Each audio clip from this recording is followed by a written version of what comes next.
and welcome to my channel. I am Zodiac Bandit, and today we're going to be talking about some animated Critical Role stuff. Normally when I talk about animated stuff, I want to talk about things that I want to see, things that I'm worried they won't make, or something along those lines. This time, I want to talk about moments that I think could be left on the cutting room floor. Now, for Season 3 of Legend of Vox Machina, they cut out a pretty sizable emotional moment for the entire series from the live play. They changed it for many reasons outside in real life. They weren't sure if they were going to be getting another season, so they wanted a happier ending. And with Sam being sick, maybe they didn't want to have, anything serious like that happening there to sort of, combat real life issues. So realistically, they wanted to have a better ending, and they didn't know if they were getting another season. But with that happening, it sort of sets a precedent that they can now change very important moments and just moments in general from other, campaigns and other stuff like that. So we're going to be talking about Campaign 2 stuff, Campaign 3 stuff, and potential EXU stuff, because they did mention that they're going to be doing some potential animated features during one of their last panels that they did a little while ago. So animated features isn't shows or anything like that. It could be a short, a movie, stuff like that. So I'm going to be talking about EXU, C3, and C2 today on stuff that I don't think needs to be animated in their stories. So starting with some Campaign 2 stuff that I think could be cut, I do want to sort of jump back to Legend of Vox Machina for a quick second and make a note that in the first animated series they were willing to cut a handful of guest characters out of the story that weren't relevant. In fact, most of the Slayer's Take characters were cut from the story in general, with the only two surviving, well, with speaking roles anyway, they could have appeared in the background if I remember correctly, were being Zara and Cash. So the rest were cut from the Slayer's Take because there was a handful of guests that were there. And I think the same thing could be done for the Mighty Nein series with cutting Kaliana. For the life of me, I cannot remember anything notable that Kaliana did, nor do I remember anything that any of her actions led to that were important moving forward with the story. This character could be completely removed, in my opinion, without anything changing for the characters whatsoever. If she gave them an item that was important, I feel like it could be given to them anywhere else at any point in time in the story. She just doesn't have anything going for her. There's nothing memorable about her. There was a cool potential side story about people hunting down people like her with her sorcerer's bloodline and all that sort of stuff, but nothing ever came from it. Nothing at all. This character doesn't need to be in the animated series. And I'm sorry if it's one of your favorite guest characters, but not necessary. They could go the Slayer's Take route and cut this character and nothing will change. And I feel like saying this because Campaign 2's guests, for the most part, were largely more important for the overall story. Twiggy gave them the Happy Time Fun Ball. Keg is super important to the story. Rime is important to the story as well. Even Shikasta, a character who I personally feel is mildly overhyped by the fan base because he has a cool name and the voice actor who comes in and plays him is really cool. He's still important as well. He is in more episodes and is more important than Kaliana. Kaliana has one episode and I cannot remember a single thing that she does in any of it at all. So realistically, if you compare it to other characters who had very limited time, like Twiggy or like Shikasta, compared to Keg and Rine, who both had a lot more going for them because they were in longer stretches of episodes, we do have to understand that this character does nothing compared to the others. Happy Time Fun Ball is a massive part of the story, literally holding the heart of the Laughing Hand. So it's extremely important for that item to still be introduced, and Twiggy was the one who introduced it. I think that could be a fun 2-episode mini arc, but they like to do things in 3, so maybe a 3-episode mini arc in this show. So realistically, Kaliana, as far as everything is concerned in the story, could ultimately be cut. And maybe even the first time they meet Shikasta could be cut if we want to talk about other guests who could be cut. Shikasta could be introduced later with the Iron Shepherd story, so maybe that's a possibility where we can just completely remove his first interaction with them, but I think it would be a lot more fun for him to be around. But ultimately, if you have to cut guest characters like they did in the past, Kaliana and the first meeting with Shikasta is one that I think you could do. So this next moment isn't one that I think needs to be cut entirely, but I think could be done off screen initially and then shown later in a flashback if need be. And I don't think it needs to be shown at all, because this moment is Ford, Jester, and Yasha being kidnapped by the Iron Shepherds. I don't think this needs to be shown. I think would be a lot cooler is if we're sort of in the same place as everyone else in the cast, where everyone goes to bed one at a time. Molly goes to bed, Bo goes to bed, Not at the time, and then Caleb goes to bed, and the last person to go to bed, we sort of follow them into their like tent or whatever, or into their bag, and then we see darkness. That group wakes up the next morning. Yasha, Jester, and Ford are gone. I think that would be very intriguing, especially for people who haven't seen Campaign 2 yet. So for me, I think this would be a really cool way to go about it. And if they eventually show it later, like how it happened, maybe. But I don't think it needs to be done that way. I think what could be shown later is Ford, Jester, and Yasha's time in the prison, like afterwards, like maybe like Yasha has a nightmare about it or some shit like that, or Ford, or we like get like a little flashback or flashback to just before the party comes in and saves them. I ultimately don't think that the moment where they get kidnapped needs to happen.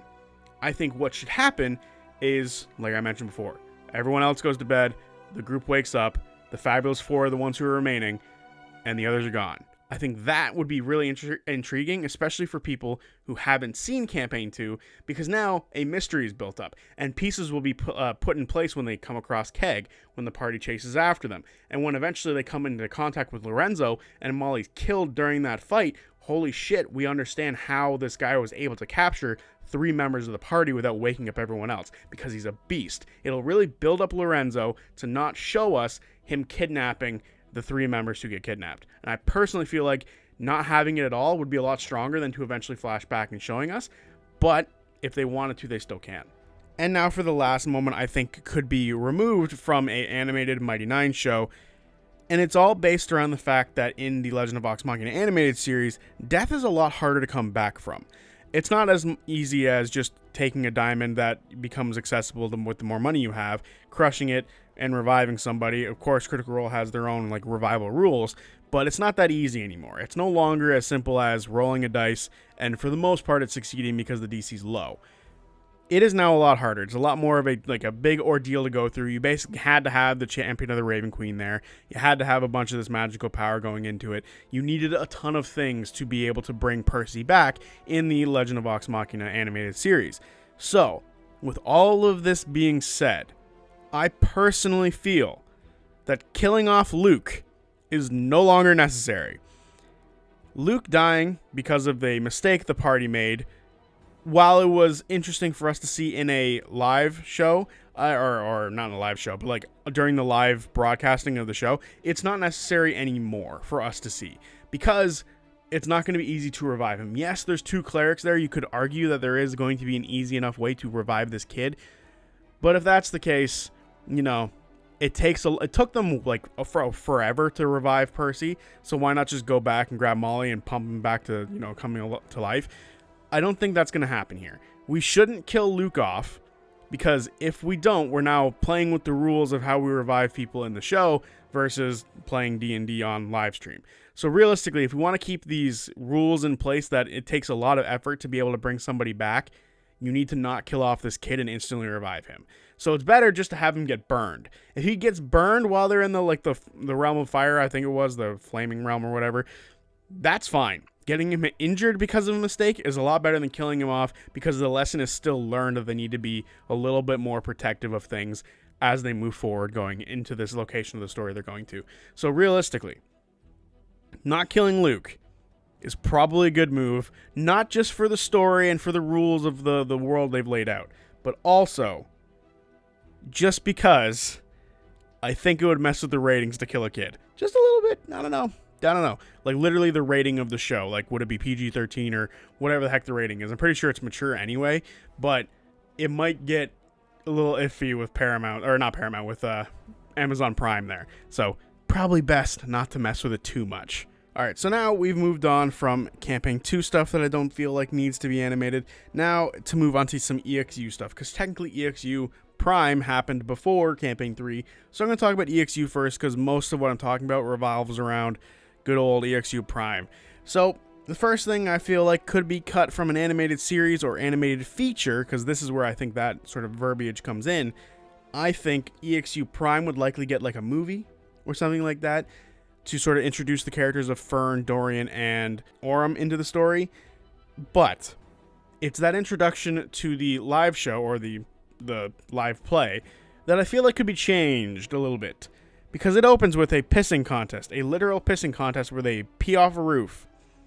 I personally feel This does not need to happen. We could think of a much better way to like introduce the characters than them waking up after being drunk or whatever happened to them before and then peeing off a roof. I think they can wake up drunk after something that they did beforehand, but I think it'd be more important for them to get to business, especially when you look at the characters where they started and then where they ended up as characters. Honestly, Orym pissing off a roof doesn't sound like it makes sense to me anymore. And, just thinking back to it, a lot of people don't like this moment because it set the tone for the rest of EXU Prime, which I was okay with, but a lot of people weren't. A lot of people thought that there wasn't enough seriousness going into the opening to really care about the characters all that much, so it hurt the people liking those characters. And you want them to be likable. This isn't Rick and Morty, where characters can be gross and people still somehow like it. This is a Critical Role live show, or something like that. You need to be able to introduce a character and have people like them, because if they don't, they're going to skip out on the next X amount of episodes that come out. Characters are very important, and not having them peeing off a roof might be a good way to start as far as starting your show and getting people to like those characters. So the next thing that I don't feel needs to be animated is EXU Kymal. EXU Kymal was, as far as I'm concerned, about 9 hours of wasted time. I hate EXU Kymal. It did nothing to push any of the characters into any better standings as far as I'm concerned. I'm pretty sure more people came out of it disliking Rime more than they already did. So as far as I'm concerned, as far as it comes to Kymal, leave that shit out. If you want to show Dorian and what he's doing during the events of Campaign 3 before he comes back, you can do it while Orym is reaching out to him using the Sending Stones. I feel like that is a perfectly reasonable way for us to keep Dorian in our minds, because that's exactly what it did during Campaign 3. We don't need to see what happens with this money bullshit. We can just wave that off in the corner if we need to. Be like, we got money. Or we can just get the simple explanation that we got from Dorian to Orym. We committed a heist, and now we're floating away on this massive balcony. Simple as that. We don't need to see Kymal. The only thing that I could say that might be a little messy is the Morrigan character, but honestly, if you just introduce Morrigan as a part of EXU Prime for the featured movie, it might be better for her character anyway. Just a little bit. Just saying, it could be a lot better for the character overall. That way she's a little bit more ingrained with the overall story. But that's just me putting a new idea out there. But who knows? Don't animate Kymal. Please, it's fucking terrible. So, moving on to Campaign 3, I think it's important for us to start in the exact same place that we started for Campaign 2, which was guest characters. So for me, the only guest character that I feel could be removed from Campaign 3 story and not much change is Dusk/You. This character ultimately amounts to nothing, and they got so much screen time. It's actually kind of infuriating. So here's the thing. I do want to point one thing out here. Some people might be mad at me already for saying this because of Erika Ishii or whatever. I personally don't dislike Erika Ishii in any form or fashion. I think she's perfectly fine as a actress, player in this game. I thought her time there was kind of fun. However, it amounts to nothing. She starts some sort of internal struggle with Fern about maybe not trusting her parents, but that's thrown out the window almost immediately. She introduces some Fae elements to the story that end up not amounting to anything. If there is a character who we can literally see as a changeling and we are following the story, and they shift personalities or shift their face as we're watching the story unfold before us for the Campaign 3 animated series, that's fine. If they want to have that character in the background. So if they do Dusk, they need to have that character in the background to make her time on the show worthwhile. Because in the actual live play, it wasn't. She was just there, caused a bit of turmoil between some of the characters, was in the Death Wish run, and then left. Ultimately amounting to not very much at all. So personally, you could cut her. I don't think she did anything stand out in the Death Wish run that means she needs to be there, other than potentially attempt to sabotage, and I don't even think she did sabotage anything. Ultimately, there's no reason for this character to be in the show at all. I personally feel like it would move a lot faster if they didn't have her. So moving on to actual Campaign 3 moments that I feel like should be cut from the story. So I'm gonna preface this one with this one is gonna be a doozy and is gonna shift things around quite a bit. The first thing I feel like could be removed is the Shade Mother. Now here's the thing. The Shade Mother is really important for the story because it does introduce elements that would lead to Bertrand Bell's death, like characters like Duggar. That being said, I think we can still have Duggar in the story and not introduce the Shade Mother and characters like Lady Emoth. I feel like, personally, we should just focus on Armand Treshy and his connection to the Paragon's Call in the beginning. That is more important, in my opinion, than wasting time on things like Lady Emoth going into the mines, the Green Seekers, the Shade Mother. All that stuff is nice little set dressing for a 121 episode plus series on internet that has 4 hours every week to be live, but not an animated show. Personally, I feel like this is something that's likely going to get cut. We do still need to see the ball happen. We still need to see the characters go after Ira. We still need to see all of the opening stuff that leads towards the important moments that lead towards the rest of the show. The Shade Mother's not one of them, unfortunately. As much as I liked that fight, I love that fight. It's one of the best fights showing what Orym is capable of doing, or what Liam was capable of doing with his creative mind with the Orym character. I love that fight. But it doesn't need to be in an animated series. So personally, they can cut it. And we can just focus on Armand Treshy and the ballroom and the Paragon's Call. I feel like that just makes for a more coherent story without anything sort of getting in the way. And the same thing that I just said about, the Shade Mother could also be applied to the Twilight Mirror Museum heist. Now, some people really, really, really like this heist. It is really fun, and it is really cool for them to do, to have, to be able to go into this heist, compete with another group. It was a huge part of, the Gianna Huxham story, which ultimately didn't amount to much. Now, did it? Yes, there is a relationship between Ashton and Gianna Huxham. However, I don't feel like it's as important as other stuff to happen to the Ashton character. There are some of you saying, but wait, that's where he finds the Hishari helmet. You can find that item anywhere else. Literally anywhere else. It does not have to be in this museum. It could be at the ball. I think that would actually be pretty interesting. Not only is he wearing a Nightmare King mask, he finds something that relates to him at this ball. I kind of like that a lot. And I just thought about that right now. So yeah, exactly. We don't need to have this heist. It just takes away from them doing stuff. They went to the Heart Home to look through the telescope because they were following the Lumos twins and everything sort of surrounding the moon, her Imogen's mother, and that sort of stuff. We do not need to take more time away from the main story, especially because the main story is the entire story of Campaign 3. We don't need to take away from the overarching story. It is important to save as much time to get every bit of important information into the game or into the show. I think it's just important to do so. The heist is not that, unfortunately. Yes, that character becomes a part of the Ruby Vanguard later by force. He can be cut. Personally, looking at Campaign 3, when I look at the later stuff that happens, I'm finding it harder and harder to pick something that needs to be removed from the story, because a lot of it is important, because they start to get into the deep stuff with learning about Ruidus, learning about Predathos, the gods who have been killed, everything like that, downfall and all that sort of stuff. Once we get towards the end of the story, things are much more important going forward. That being said, there is something that happens about halfway in the story that I think could be removed, because it sort of comes about during weird circumstance, and that is the entire time where Ashton is separated from the group. Yes, they do learn some information, but I don't think Ashton needs to be separated from them. And to sort of go with that, the porno scene, or the filming a porno thing, doesn't need to happen. They could go about that in a million different ways, because yes, they were looking for a member of the Grim Verity while they were in that basement. It just doesn't need to happen that way. In my opinion, does not need to be the way it went. I've always thought that was more of a sad, begrudging thing that a bunch of them ended up doing. Some of them were oh, that's a hilarious idea, and then some of them were kind of oh, fine, I guess I'll get naked or some shit like that. Doesn't need to happen. It really doesn't. I don't need to see that animated. I really don't. And I this one's probably more personal. Some people might want to see it because it's kind of funny.